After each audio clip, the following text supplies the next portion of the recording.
लोग एनसीईआरटी का प्रोग्रेशन का क्वेश्चन नंबर 6 बना रहे हैं। इसमें क्वेश्चन है check whether -150 is a term of AP 11852। तो आइए इसको करते हैं। सबसे पहले ये सीरीज दिया है 11852। इसमें A 11 है, D जो है 8 - 11 दैट मीन्स -3 है। तो Tn इक्वल टू क्या होता है A + n - 1 D। Tn के जगह 150 पुट करते हैं। A 11 है प्लस n - 1 और D है -3। तो -150 और 11 इक्वल टू हो गया n - 1 इंटू -3। तो ये हो गया 161 equal to n - 1 into -3। Therefore n - 1 equal to हो गया 161/-3। तो ये इज नॉट डिविजिबल बाय 3, तो प्रॉपर ये कट नहीं रहा है, तो ये इसका टर्म नहीं है। Therefore 150 is not a term of this AP। तो इस प्रकार से इस टाइप के क्वेश्चन को हम लोग सॉल्व करेंगे। अब हम लोग आते हैं क्वेश्चन नंबर 10 पे। तो क्वेश्चन नंबर 10 है कि 17 term of AP exceed it's 10 term by 7। इसमें क्या दिया दे रखा है, गिवन दैट 17 टर्म जो है वो 10th टर्म से 7 ज़्यादा है। तो इसमें हम लोग को CD फाइंड करना है। तो 17 टर्म A फर्स्ट टर्म लेते हैं हम लोग और D कॉमन डिफरेंस लेते हैं। 17 टर्म क्या हो जाएगा A + 17 - 1D equal to A + 10 - 1D + 7। तो ये हो गया A + 16D equal to A + 9D + 7। तो A को हम लोग कैंसिल कर सकते हैं। 16D - 9D इक्वल टू हो गया 7। तो ये 7D इक्वल टू 7 हो गया। तो D equal to 7/7 that means 1 हो गया। तो D का वैल्यू क्या हो गया 1 हो गया। अभी हम लोग क्वेश्चन नंबर 11 करेंगे। इसमें क्वेश्चन है which term of the AP 3, 15, 27, 39 will be 132 more than it's 50 term. तो यहाँ पे गिवन दैट क्या है, A है 3 और D है 15 - 3 डेट मीन्स 12। तो इट्स 54 टर्म से कितना होना चाहिए 132 ज़्यादा होना चाहिए। तो 54 टर्म जो है इससे होना चाहिए 132 विच टर्म।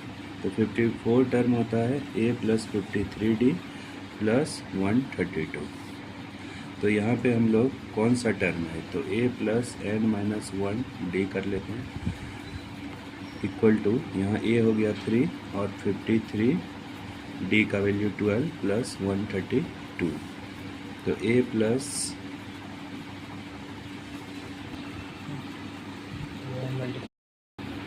अभी हम लोग क्वेश्चन नंबर ये 11 कर रहे थे। ये सीरीज है will be 132 more than it's 54 term. तो A और D इसमें दिया हुआ था, पहले निकाल लिए। A 3 है और D हो गया 12। तो 54 टर्म A + 53D होगा और उसमें 132 ऐड करना है। आप इसको वैल्यू इसका निकाल के उसके बाद इससे कंपेयर कर सकते हैं या साथ में भी कंपेयर कर सकते हैं।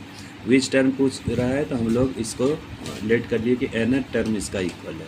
तो A + n - 1D equal to इसका वैल्यू A + 53 D का वैल्यू 12 पुट किया + 132। तो इसको जस्ट एज वैसे ही लिख रहे हैं 3 और इसको मल्टीप्लाई किए तो 636 प्लस इतना 132 लिख दिए। 3 3 कैंसिल कर दिए क्योंकि A का वैल्यू 3 है। तो n - 1 इंटू 12 का वैल्यू 768 आया। तो n - 1 इक्वल टू 768/12, इसको कट किए तो 64 हो गया। तो n का वैल्यू 64 + 1 65 टर्म जो होगा वो 132 मोर देन होगा इट्स 54 टर्म से। तो आप क्वेश्चन नंबर 16 देख सकते हो। Determine the AP whose third term is 16 and 7 term exceed the 5th term by 12। तो सबसे पहला इंफॉर्मेशन क्या मिल रहा है, गिवन दैट कि थर्ड टर्म 16 है, थर्ड टर्म इक्वल टू 16। और सेकंड में है 7 term exceed bye 5th, 7 term 5th से कितना एक्सीड है, 12 एक्सीड है। अब इस दोनों को हम लोग सॉल्व करते हैं। तो a be the first term and C D be the common difference. तो थर्ड टर्म क्या हो जाएगा, a plus 3 minus 1d that means 2d equal to 60। और इस इंफॉर्मेशन से क्या मिल रहा है, 7 टर्म हो गया a प्लस 6d और 5th टर्म हो गया a प्लस 4d प्लस 12। यहाँ से a कैंसिल करेंगे, 6d minus 4d equal to 12। Therefore 2d equal to 12। तो d का वैल्यू यहाँ से हम लोग को मिल गया 12/2 डेट मीन्स 6। अब फर्स्ट इक्वेशन में हम लोग d का वैल्यू पुट करते हैं। तो इक्वेशन था मेरा a plus 2d equal to 16 और a प्लस 2d का वैल्यू आया है 6 इक्वल टू 60। तो a का वैल्यू हो गया 16 माइनस 12 डेट मीन्स 4। तो a 4 निकल गया और d 6 निकल गया। हम लोग को क्या करना है, AP निकालना है। तो AP निकालने के लिए पहला टर्म 4 हो गया, इसमें 6 ऐड कर देंगे 10 हो गया, फिर 6 ऐड कर देंगे 16 हो गया, फिर 22 हो गया। इस प्रकार से ये AP निकल गया। हम लोग को क्वेश्चन नंबर 17 करना है। Find the 20 term from the last term of AP। AP दिया हुआ है 3, 8, 13 और 253। अगर फ्रॉम द लास्ट हो या फ्रॉम द एंड हो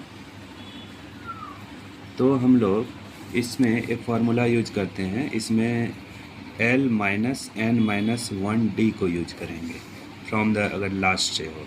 तो सबसे पहले इसमें देखते हैं इंफॉर्मेशन क्या दिया है। गिवन दैट क्या है, तो L है 253, A है मेरा 3 और D है 8 माइनस 3 डेट मीन्स 5। तो और N भी दे रखा है कि 20 टर्म निकालो, तो 20 दे रखा है। तो लिख लेते हैं 20 टर्म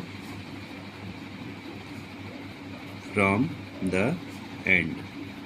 तो ये हो जाएगा L minus N minus 1D। L क्या है मेरे पास 253 माइनस N है 20 माइनस 1 और D है 5। तो 253 माइनस ये 19 into 5, 253 minus 95,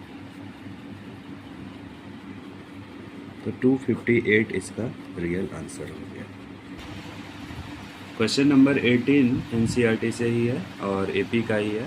the sum of 4th and 8th term of an AP is 24 and sum of 6 and 10 term is 44। Find the first 3 term of AP। तो इसमें इंफॉर्मेशन है given that, जो दे रखा है कि 4th term plus 8th term का सम दे रखा है 24 और सेकेंड में 6 टर्म और 10 टर्म का सम दे रखा है 44।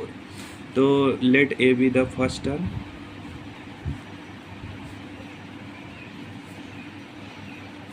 Of an AP and CD be the D। Difference इसका D है। तो 4 टर्म हो जाएगा A प्लस 3D, 8 टर्म हो जाएगा A plus 7D equal to 24। तो A प्लस 8 2A हो गया, 7 3 10D हो गया इक्वल टू 24। तो यहाँ से 2 कॉमन कर लिए तो A plus 5D equal to 24। 2 से इसको कट कर लिए तो A plus 5D equal to 12। ये इक्वेशन फर्स्ट हुआ। अब हम लोग सेकंड 6 टर्म दिया है तो A प्लस 5D हो गया, 10 टर्म क्या हो जाएगा A प्लस 9D हो जाएगा इक्वल टू 44। A कितना हो गया 2A, 9 5 14D इक्वल टू 44। इसमें 2 हम लोग कॉमन कर लेते हैं, A plus 7D equal to 44। 2 से इसको कट करते हैं, A plus 7D equal to 22। ये सेकंड हुआ। अब हम लोग 1 और 2 को सॉल्व करेंगे। तो A plus 5D equal to 12 और A plus 7D equal to 22। हम लोग जस्ट इसको माइनस कर देते हैं, ये कट जाएगा। 5 माइनस 7 कितना हो गया माइनस 2D हो गया और ये माइनस 10 हो गया। तो D का वैल्यू 10/2 डेट मीन्स 5 हो गया। अब किसी इक्वेशन में D का वैल्यू रखते हैं, जैसे A plus 5D equal to 12। तो A plus 5 into 5 equal to 12।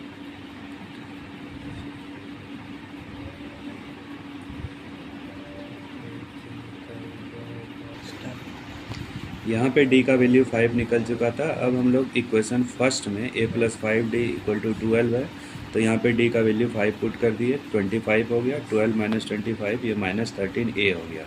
अब हम लोग को फाइंड करना था AP। तो AP क्या होता है ए पहले लिख देते हैं, उसमें डी को ऐड करते हैं, माइनस ये हो जाएगा -8, फिर ऐड करेंगे 5 तो -3। इस तरह से ये रहा हम लोग का AP। Ramkali saved 5 in first week in a year and then increased her weekly saving by 1.75. If in the nth week her weekly saving becomes 20.75, find n। तो यहाँ पे इंफॉर्मेशन क्या दे रखा है कि फर्स्ट वीक में जो है रामकली सेव करती है 5 रुपीज़ और 5 रुपीज़, और सेकंड में इसमें 1.75 ऐड होते जाता है। तो ये यहाँ दे रखा है 5 रुपीज़ और डी दे रखा है 1.75 और पूछ रहा है एन फाइंड करना है हमको, कितने वीक में ये 20.75 SN TN हो जाएगा। तो TN का फॉर्मूला क्या होता है, A + n-1 D। तो ये है 20.75, A है मेरा 5, n-1 और D है 1.75। तो 20.75 में हम लोग 5 माइनस कर लिए, ये n-1 × 1.75, तो ये हो गया 15.75 = n-1 × 1.75। हम लोग इसको 15.75 / 1.75 लिख लेंगे = n-1, ये कैंसिल। अब 5 से करते हैं,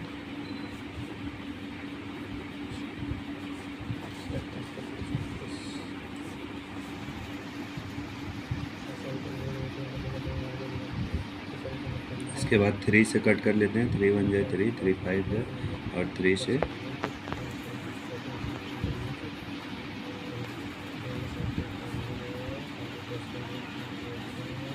नहीं, फिर से 5 से करना होगा, 5 6 = 30, 5 3 = 15 और 5 7 = 35। 7 से इसको कट करेंगे 9 होगा, तो n-1 का वैल्यू हो गया 9, तो n का वैल्यू हो गया 9 + 1, डेट मीन्स 10 वीक के बाद उसका सम 20.75 हो जाएगा।